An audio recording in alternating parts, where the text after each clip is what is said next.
Hello there, YouTube. It's your boy B3, back with another kicking graphic novel review. Today we are reviewing She-Hulk Volume 2, Let Them Eat Cake, from the 2016 Hulk run.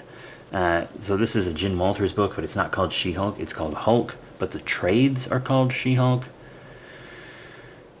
Yeah, I get why that's a little confusing, but I do explain it kind of in depth in the Volume 1 review. I do actually I do quite recommend listening to the Volume 1 review before this one. Normally I don't say that because whatever.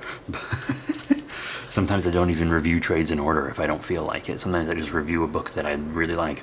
But I talk about that kind of at length at the beginning. And why it actually makes sense for this book to be called Hulk and not She-Hulk, because of the themes of the book, with Jennifer Walters trying to find a new identity with her new Hulk persona.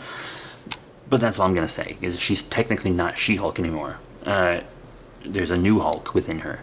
So that's why it's not called She-Hulk. Anyway, let me read you the back of the book. All Jen Walters wants is to calm down by watching baking videos without monsters getting involved. Is that too much to ask? Jennifer Walters is only just getting used to her hulking new alter ego when an internet-famous cooking show host transforms into a hideous monster. On camera. Now Jen must come to terms with her own savage side in time to help. How can she find this new monster before he causes permanent damage? Maybe with a little help from Patsy Walker, aka Hellcat. With the advent of a new monster so similar to herself, Jen can't help but question what being a monster means in a very personal way. And after all of this craziness, is now really the time for Jen to re-enter the dating scene? Collecting Hulk 2016 7-11 by Mariko Tamaki, Georges Durante, Julian Lopez, Francesco Gaston, Bakken? I don't know, Rodrigo Bluey, and Matt Mia. Rated T for teen. Anyhow, let's get into the book itself. There's some pretty decent queer representation in this book. The author herself is queer, so that's neat. We also see kind of a trauma support group that Jen goes to, but doesn't really speak at. She's kind of going through the motions of someone who's trying to deal with their trauma, but she's not really actually dealing with it. She's listening to how other people deal with theirs, but she's kind of zoning out the whole time. Also, I wanted to mention that she seems to be aware of her internal monologue boxes. Like, sometimes she like tells herself, she's like, stop it, inner voice, and her inner voice will kind of talk back to her. And you could think of this inner voice as being kind of a Hulk, but it's more articulate than the actual Hulk she's able to turn into now. So maybe that inner voice is her former She-Hulk persona. But also it is a fourth wall breaky thing, so you could call it a Hulk thing. But Jen Walters is kind of Marvel's kind of OG fourth wall breaker, you know? Pre-Deadpool, pre-Gwenpool, and whatnot. But now usually She-Hulk breaks the fourth wall in subtler ways, except for the final issue in this volume, which is almost entirely fourth wall breaks. But there's these two camera operators hired to live stream this cooking show because this YouTuber wants an actual cooking show. Yeah.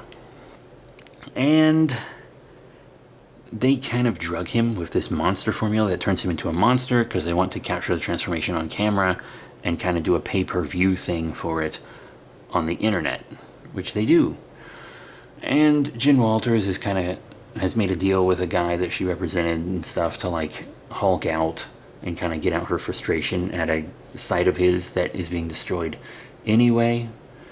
So, you know, that kind of helps her out, and Hellcat's with her. And it's nice that she's kind of reconnecting with Hellcat, because she was kind of keeping her friends at arm's length, and now she's not doing that so much. Anyway, this cooking show host, he's gone full monster. He's Hulk-esque. He's like this slimy big green thing. He's not a Hulk. It's not Gamma, but he's hulking. He's Hulk adjacent. And he himself is able to figure out that the camera guys did it, and so is everybody else, because they did not do a good job of, like, covering their tracks or anything. And Jin kind of has trouble turning into the Hulk on command, so she has to do things like jump off buildings and stuff to force the Hulk out. But yeah, this guy is having a huge crisis.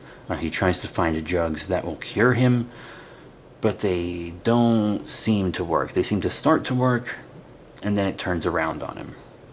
Not great. And Jin is kind of using her Hulk form to intimidate these guys, and they're like, "We'll sue you." And she's like, "Ha, good luck. I'm a lawyer." Because this Hulk, you know, regular She-Hulk, green She-Hulk, it's like her ideal version. She's in full control. She's her ideal self. This gray Hulk is her trauma Hulk. Most Hulks are trauma Hulks. At least Bruce Banner-wise.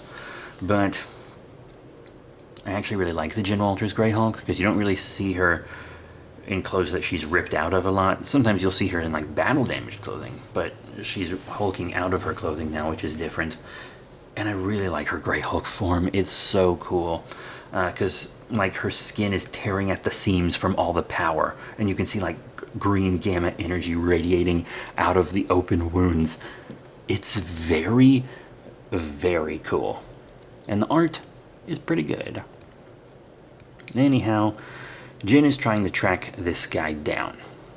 And he actually kind of is doing this thing where he wants She-Hulk to put him down, and Jin is kind of having trouble holding the Hulk back because the Hulk is kind of willing to do it. This Hulk is very much willing to kill, but Hellcat's kind of able to talk her down. And sadly, at the end of the issue, they don't cure the guy. He's in the hospital. He's monsterized.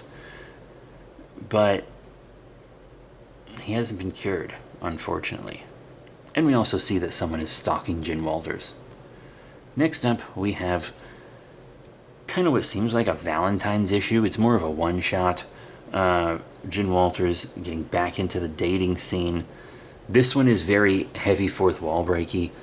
Even some of the characters around her, like when they're in her vicinity, they can kind of see the fourth wall.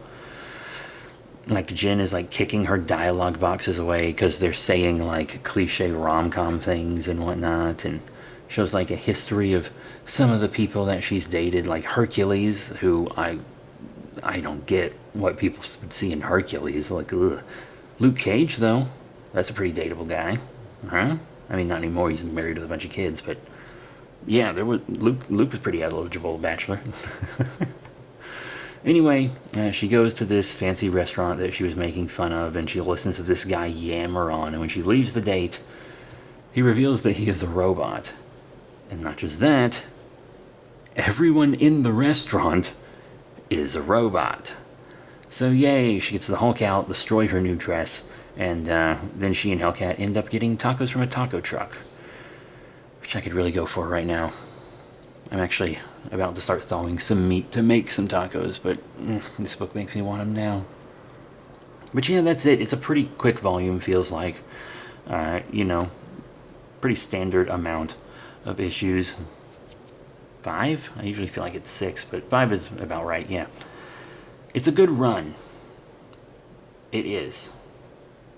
But in this particular volume, I have one complaint that once you notice while reading it, you cannot unnotice. You see, our writer wants pretty much every character to say fuck all of the time. But they can't. This is a T for Teen book. They can't have them say fuck all the time. So every character is constantly saying frickin'. And I know what you're thinking. So what? People say frickin' in real life. Not at this rate. You don't understand how often people say the word frickin' in this book. Sometimes multiple times a speech bubble, several times on one page. Every single character, kind of with the exception of Jen Walters, is constantly saying frickin'. Why would you do that? Like, they're like, what the frickin' frick? What the frickin' hell is going on here? That's how people talk in this book, and it's infuriating. The story is good. The art is good. I'm really loving this journey for Jen Walters as a character. But holy shit. The amount of frickings they dropped in this book, if you took a shot for every one of them, you would die 10 times over. It's insane, and it's so unnatural. Yes, people say frickin' in real life. Usually kids. Like, you freaking frick, when will you learn that your actions have consequences, kind of thing. Oh my god, adults really just don't say frickin' like this unless they're intentionally censoring themselves, and when you're being chased by giant green and gray monsters, you're not censoring yourself like that. You're just not. And it's not that the author is unwilling to censor words, like with symbols, because there are several moments in this book where Jen Walters, like, curses, and then it's censored with symbols. But I guess they couldn't censor words that often because maybe that would be too much for T for Teen. I don't know, but it's an insane amount, and it's distracting. It's unnatural, and it's distracting. Either censor the words by having them actually say fucking covering it up, or write different words. And I think maybe they might have gotten that criticism. Anyway, that is all for She-Hulk Volume 2, Let Them Eat Cake from the 2016 Hulk run. Thank you all very much for your support. Remember to rate, comment, and subscribe. Check out all the cool links in the description down below. And I'll see you all next time. Bye for now.